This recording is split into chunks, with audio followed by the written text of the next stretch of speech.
Hello বন্ধুরা, আমি দীপ আর তোমরা শুনছো ভূতবং, ভূতের রাজ্যে সকলকে স্বাগত।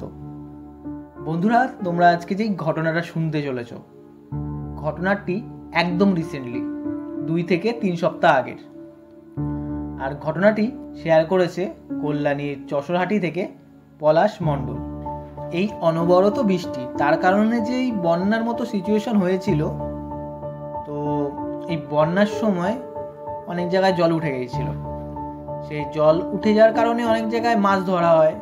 তেমনই পলাশও এরকম মাছ ধরতে গিয়েছিল ভোর রাতে, আর ওর সাথে এক অস্বাভাবিক অলৌকিক ঘটনা ঘটে যায়। তো সেই ঘটনাটি আজ তোমরা ভূতবংয়ে শুনতে চলেছ। তো বন্ধুরা, ঘটনাটি শোনার আগে তোমরা যারা এখনো পর্যন্ত ভূতবং চ্যানেলটিকে সাবস্ক্রাইব করোনি, তারা সাবস্ক্রাইব করে দাও আর পাশে থাকা বেল আইকনটিও ক্লিক করে রেখো, যাতে ভূতবংয়ের ঘটনা আসা মাত্রই তোমাদের কাছে নোটিফিকেশন পৌঁছে যায়। তাহলে চলো বন্ধুরা, কানে হেডফোন গুঁজে নাও, চলো আজকের ঘটনাটি শোনা যাক। আমি পলাশ মণ্ডল, কল্যাণীর চশরহাটি থেকে বলছি। কিছুদিন আগে আমার সাথে এক হারিম করা ভৌতিক ঘটনা ঘটে যায়। ঘটনাটি 2 সপ্তাহ আগের। এই অনবরত বৃষ্টির কারণে আমাদের এলাকার অধিকাংশ জায়গায় জলে ডুবে যায়। একদম পাশে গঙ্গা, তাই গঙ্গার জল ঢুকছিল। এই জল ঢোকার পর এলাকার অনেকেই মাছ ধরত, এমনকি আমিও। আমি আর আমার পাশের বাড়ির এক ভাই ঠিক করি যে একদিন ভোর রাতে মাছ ধরব, কারণ সেই সময় নির্ঝুম থাকে আর অনেক মাছও পাওয়া যাবে। তো আমাদের এলাকার এক মাঝি চাচা আছে, আমাদের ভালোই পরিচয়। ওনাকে বলি, চাচা ভোরবেলায় তোমার ছোট নৌকাটা একটু দেবে, মাছ ধরবো। চাচা রাজি হয়ে যায়, সাথে আমাদের একটা ছোট জালও দেয়। আমি আর ওই ভাই ঠিক করি যে যা মাছ ধরবো কিছু মাছ ওই চাচাকেও দিয়ে দেবো।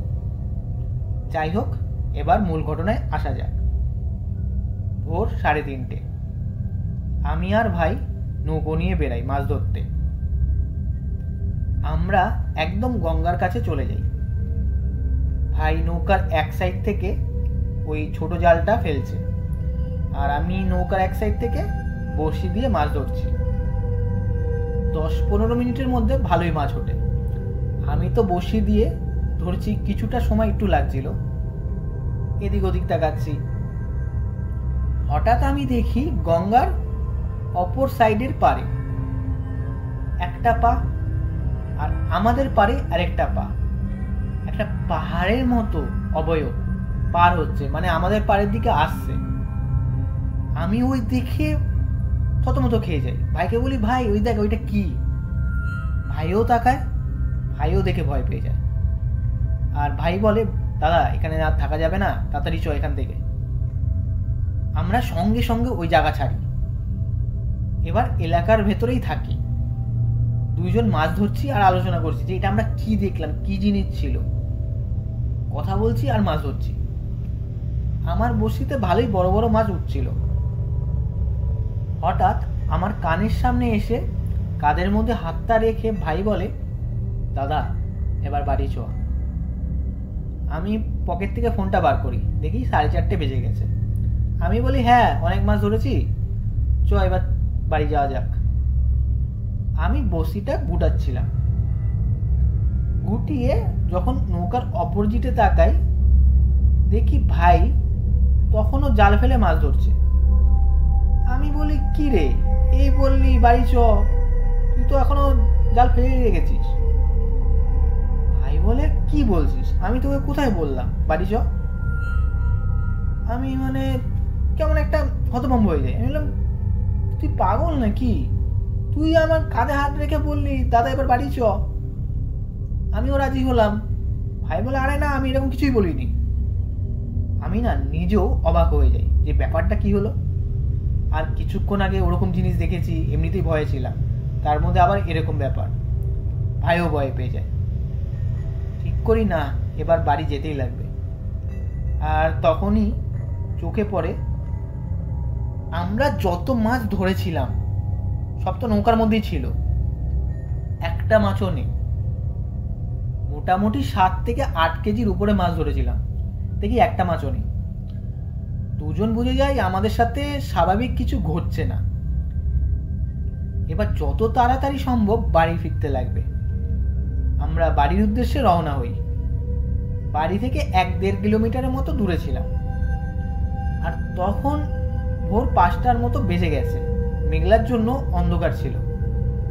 এবার কি হয়, পেছন দিক দিয়ে একটা কথা ভেসে আসে, তাও আবার ভালোই জোরে।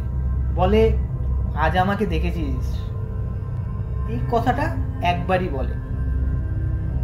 আমি আর ভাই দুজনই পেছন ঘুরে তাকাই। তাকিয়ে দেখি কিচ্ছু নেই। আমরা আরো ভয় পেয়ে যাই। হঠাৎ আমাদের নৌকাটা কে যেন এক সাইড থেকে উল্টে ফেলে দিল, আর আমরাও জলে পড়ে যাই। সেই জায়গায় গলা অবধি জল ছিল। আমরা মোটামুটি সাঁতার জানতাম, তবুও আমরা হাবুডুবু খাচ্ছিলাম। আর সেই মুহূর্তে ওদিক দিয়ে এক মাঝি দাদু যাচ্ছিল।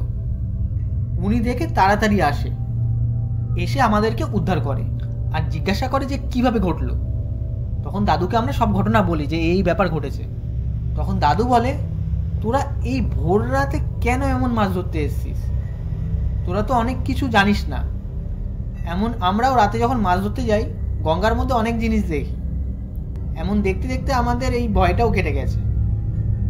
তোরা প্রথমবার এমন জিনিস দেখে ভয় পেয়ে গিয়েছিস, তাই তোরা ভয় পেয়ে গিয়েছিস দেখে সেই জিনিসটাও তোদের ওপর জাগিয়ে ধরেছিল। ভাগ্যি ভালো সকাল হয়ে আসছে আর আমিও চলে এসেছিলাম। এটা যদি মাঝরাত হতো, তোদেরকে ডুবিয়ে মারতো। এই ছিল ঘটনা। এই ঘটনার পর এলাকায় তো প্রতিদিন এই বৃষ্টিতে গঙ্গার জল আসতো। দিনের বেলা অনেক লোক মাছ ধরতো, কিন্তু আমরা পুরো মাছ ধরাই ছেড়ে দিই। এমনকি এখনো ধরতে ভয় পাই, এখনো ধরি না। তাহলে বন্ধুরা, আজকের এই ঘটনাটা কেমন লাগলো কমেন্ট করে জানিও আর লাইক করে দিও। আর বন্ধুরা, তোমরা যদি ঘটনা পাঠাতে চাও তাহলে আমাদের ভূতবংয়ের ইমেল আইডি bhutbongofficial@gmail.com-এ তোমরা তোমাদের ঘটনা পাঠিয়ে দিও। এই ইমেল আইডিটা আমাদের ডেসক্রিপশনেও আছে, তো এখান থেকেও দেখে নিতে পারো। তাহলে বন্ধুরা, আজকের জন্য এইটুকুই। Tata, by.